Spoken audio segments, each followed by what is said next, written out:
Essentially, this is our normal. This is the normal view we want to see for the lower back. Just like a vehicle, you want nice, proper alignment. So the hips, the sacrum, the tailbone, and then the ball and socket joint all should be running parallel with each other and therefore with the ground.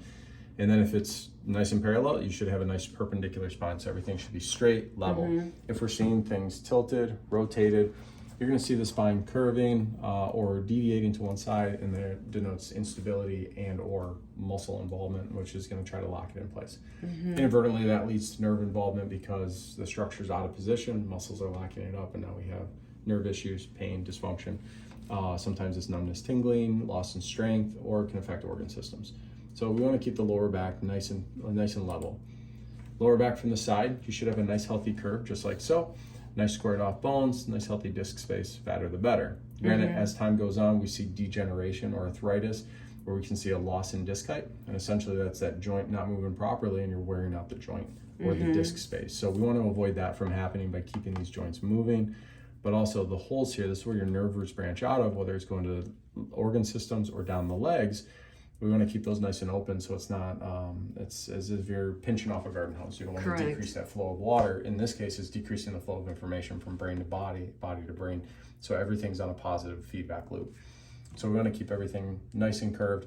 If we're losing curvature or there's too much curvature, we start having problems. So that's essentially where the lower back should be. In terms of the neck, Jessica, this is what I should have, and then he's going to show us what I have. Yep.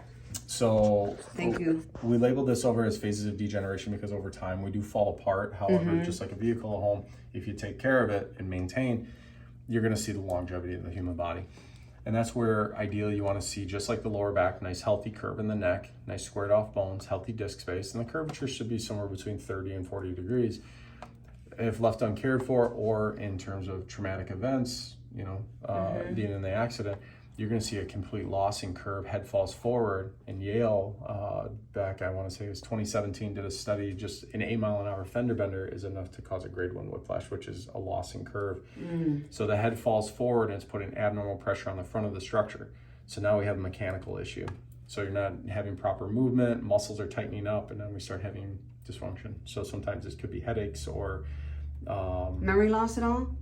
Yeah, well, particularly when you're looking at closed head injuries. Oh yeah, cool. So if left uncorrected here in terms of the alignment, it's just like a vehicle. It starts wearing and tearing. So loss in disc height, rough edges, and any other doc's gonna sit there and say, you've got degenerative disc, degenerative joint disease, arthritis. You're getting older. When in reality, you can have people in their 40s have this, 80s, and sometimes one looks better than the other. But a lot of the options outside of physical therapy, painkillers, muscle relaxers, it's not necessarily going to fix the overall alignment. So it's like a Band-Aid.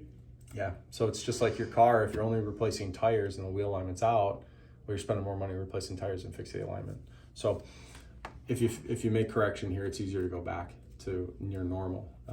But if we let it go, we start getting worse and worse, where you're starting to see advanced levels of degenerative change until you get a natural fusion. So I don't see a lot of these. Thank God, I hope I don't have that yet. No, you're nowhere near that. Okay. But I've only seen 7 of these in almost 10 years in practice. So ideally, my goal is to meet you where you're at, because the reason we don't see a lot of these is people opt for surgical fusion. Pain symptoms are so bad. It's the rods, screws, plates, disectomies.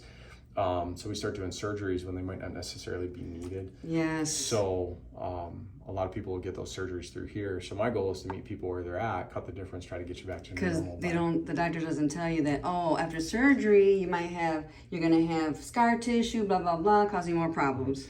And plus the medical research does show once you have one surgery, you're going to have up to 6 more. Oh boy. So right there, if we can avoid that, more the merrier. So in terms of you... So Jessica, this is me. Yep. And you can see your info right up here. So I've got you at 0.3 degrees of curvature. So you essentially start curving and then you go straight and drop forward.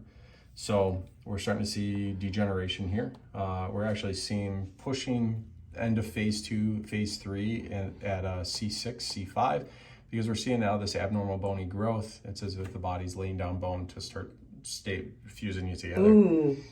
So That's not good. if anything, that's where we're going to see a lot of pain and dysfunction because of the muscles on the backside of the neck. The head's falling forward, so the muscles, ligaments, and tendons of the neck, which you have 5 layers back there that anchor from the skull all the way down to the bra line. So amazing, our bodies. So if I can get this rubber band off this, what you can see is if you have a normal, healthy curve, head sitting over the shoulders, muscles, ligaments, and tendons should be fine. But when you lose that, the muscles are so tight and can be so painful that we start having other symptoms. That's why massage therapy is good to loosen it, right? Yeah, and I've neglected that too. Okay. So it is, massage therapy does go great hand in hand. Physical therapy goes great hand in hand with what we do.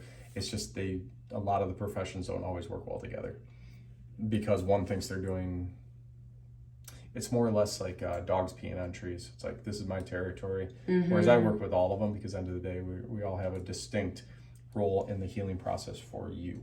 Yes. So we get the ego out of the way. Obviously, we know ego, ego, edging God out. So get rid of the ego. Oh wow, Let's that's great. I focus never on- thought about that. yeah. Edging God out. That's nice. So in your case, And this is my chiropractor, Jessica. hi.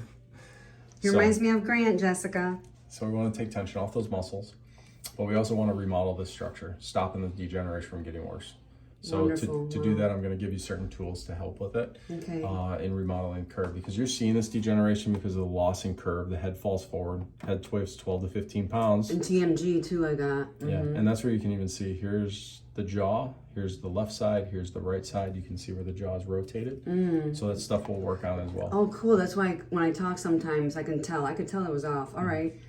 But yeah, so remodeling the curve is necessary because the head weighs 12 to 15 pounds. For every millimeter the head falls forward, it's another pound of weight to the head. So say you have a 12-pound head, now you're working with 35 pounds. So that's where a lot of tension across the shoulders is going to be had. Oh, The wow. muscles are trying Thank to pull you you. back. But that's where we see the degeneration because the body's laying down more bone to try to prop everything up. Wow. So once you get this moving, it'll slow down the degenerative process and we start remodeling the curve. Excellent. And the third reason to correct this, even though you got great posture, it's I try. it's meant to See, change the Jessica, posture, my love. where you're over the shoulder, whereas if we start falling forward, or if this is comfortable when we sit, it'll become less comfortable. You'll want to be more upright, it'll be more relaxed. So multiple reasons to correct this: decrease pain, take tension off the muscles, stop degeneration from getting worse, but also get you feeling better, moving better. Awesome. So before we do the motion study where we have you bending forward and back, and I can show you what's specifically stuck, this is you from back to front. Oh my goodness. So left, Wow, look at that. So you can see this top line is the base of the skull, and then you have C1, both downward tilting left to right. So essentially the head is tilted to the point where the spine follows suit and shifts off to the left, comes way to the left in the upper back, and then deviates back towards the middle, but still stays off the midline. Wow. Which then the whole thoracic cage is shifted left, high left shoulder, low right shoulder. So you're gonna have a lot of muscle involvement in the upper back where it's almost like the muscles are playing tug of war. Thank you. So as we start balancing this, you see a waterfall effect. Everything starts shifting back towards the midline.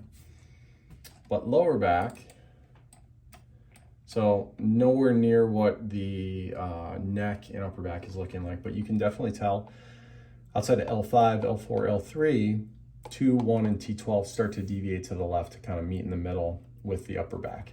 So we're seeing some small discrepancies with the sacrum specifically, 2.5 millimeter tilt to the left, but then about 4 millimeters of rotation that way.